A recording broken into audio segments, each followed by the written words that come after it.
Le conflit intercommunautaire survenu ces derniers jours dans la commune de Bon, département de Couto, préoccupe le ministre de la Construction, du Logement et de l'Urbanisme, président du conseil régional de la Bagoué. La question des solutions rapides à la résolution définitive de ce conflit a marqué les travaux de la deuxième réunion du conseil régional au titre de l'année 2024. Des travaux qui ont vu la présence remarquée des autorités politiques et administratives de la région et celle du général de corps d'armée Alexandre Apalo, commandant supérieur de la gendarmerie nationale, un des acteurs du retour au calme à Bon. Le ministre Bruno Nabagné-Koné, président du conseil régional de la Bagoué, exhorte les cadres et les autorités coutumières à privilégier le vivre ensemble et le respect mutuel avec les autres communautés vivant dans la région. Ce sont des situations que nous déplorons et que nous souhaitons éviter dans la région de la Bagoué. Si nous sommes ensemble, nous sommes plus forts et nous serons plus forts pour lutter pour tout ce dont notre région a besoin. Aujourd'hui, notre lutte, c'est quoi? C'est éliminer la pauvreté dans la région. C'est améliorer les conditions de vie de nos populations. Et nous ne pouvons pas faire cela dans la division. C'est pour ça que nous prônons partout l'union, le renforcement de la cohésion, l'entente. Notons que le budget modificatif de l'exercice 2024 adopté s'élève à plus de 4 milliards de francs CFA.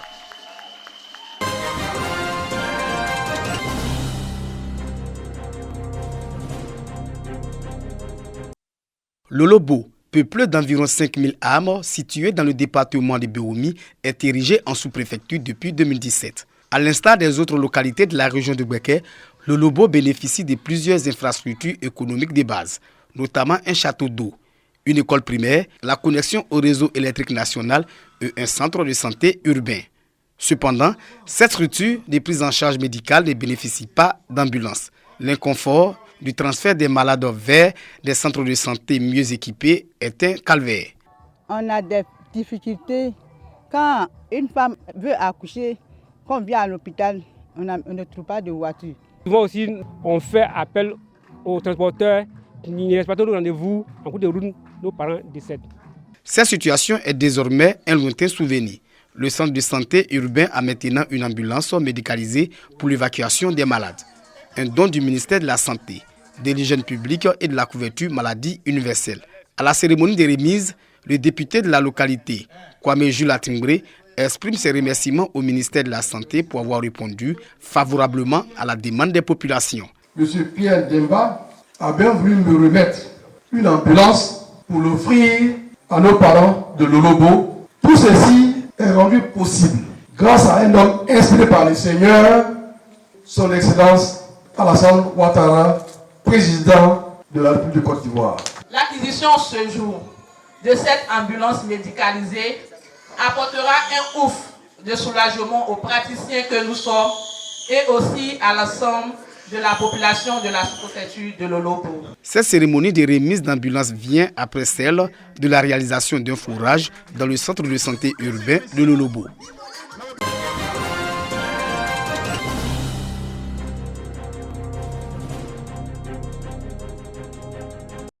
Un dîner gala pour célébrer l'excellence au centre hospitalier régional d'Agboville. Au cours de cette cérémonie, qui a sa 3e édition, les meilleurs agents de l'établissement sanitaire de l'année 2023 ont été distingués.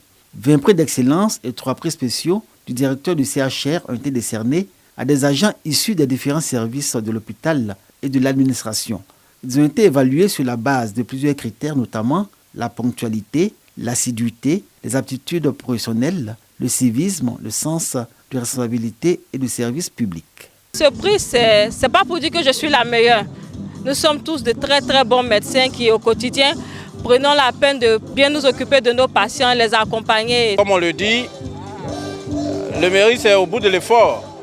Alors je suis très heureux de recevoir ce prix. Ça signifie qu'on reconnaît quand même tous les efforts qui sont constatés chaque jour. Et c'est en même temps un signal de motivation.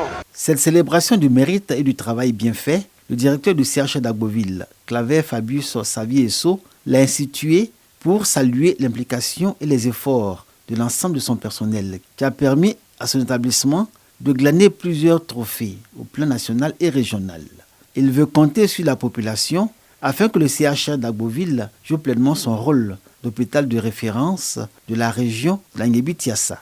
Je suis convaincu qu'ensemble, nous pouvons atteindre des objectifs à nous assigner grâce à vos critiques et suggestions constructives. Tout en félicitant les lauréats, le représentant du préfet de région Languébi-Tiassa, Seka Fidel, a exprimé sa gratitude au directeur du CHR d'Agboville, dont le management a permis à l'établissement sanitaire d'avoir une notoriété.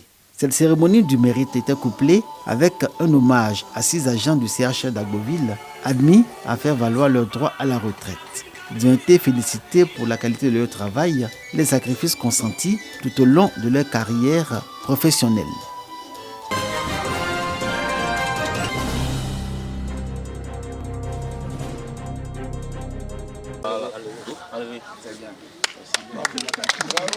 Depuis mardi 21 mai, la localité d'Abigui, chef-lieu de sous-préfecture dans le département de Dimoko, abrite une campagne de vaccination contre la rage.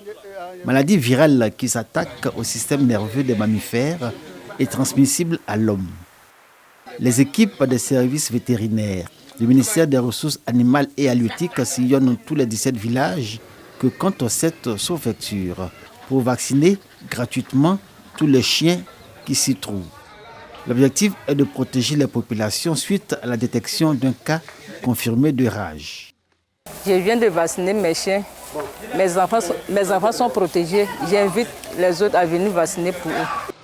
D'un village à un autre, les populations se mobilisent pour faire vacciner leurs chiens, lesquels sont identifiés grâce à un bandeau vert à leur cou. Pour ce qui est vu sur le terrain, le sous-préfet d'Abidji et le directeur régional des ressources animales et halieutiques ne cachent pas leur satisfaction et encouragent les propriétaires de chiens à adhérer à cette campagne. Nous invitons toutes les populations à présenter les chiens à la sous-préfecture d'Abigui pour la vaccination. Et cela les protégera et cela protégera leur famille. Cette opération est non seulement gratuite, mais elle est obligatoire dans le souci de protéger la population contre cette maladie mortelle. À part le seul cas de rage confirmé après les analyses effectuées par le laboratoire central vétérinaire de Bingéville, aucun autre cas n'a été signalé à ce jour. La campagne prend fin le 25 mai prochain.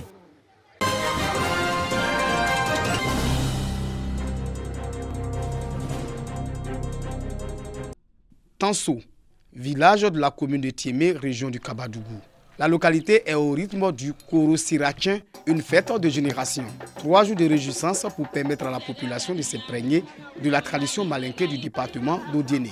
La génération Brédié, génération au pouvoir, dirige les festivités.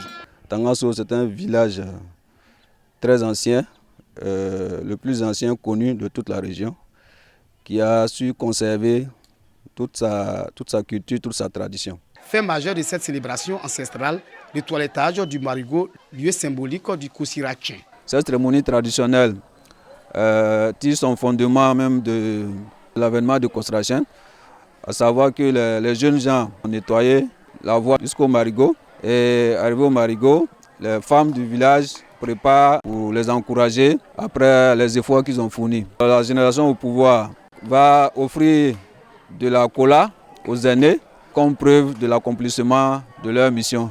Les fils de la diaspora accompagnent cette initiative par l'organisation d'un tournoi de football. Si on vous a tous réunis aujourd'hui, c'est pour qu'on puisse passer un bon moment ensemble. On est là pour jouer au ballon, se faire plaisir et nous faire plaisir. Le représentant du président de la mutuelle de développement du village invite les filles et fils de la localité à œuvrer pour un développement harmonieux de leur terroir commun. Consolider la culture et la tradition de chez nous. J'interpelle ici, au nom de la mutuelle, tous les fils et filles de Tangasso, de s'accorder, de se lever comme un seul homme pour prendre notre culture et nos traditions à bras le corps, conserver ce que nos ancêtres ont laissé. Pour sa dernière année de gouvernance, la génération Brédié passe le flambeau à celle de Zadjan. Pendant 3 ans, leurs nouveaux dirigeants auront en charge de gérer le village avec la bénédiction des garants de la tradition de Tanso.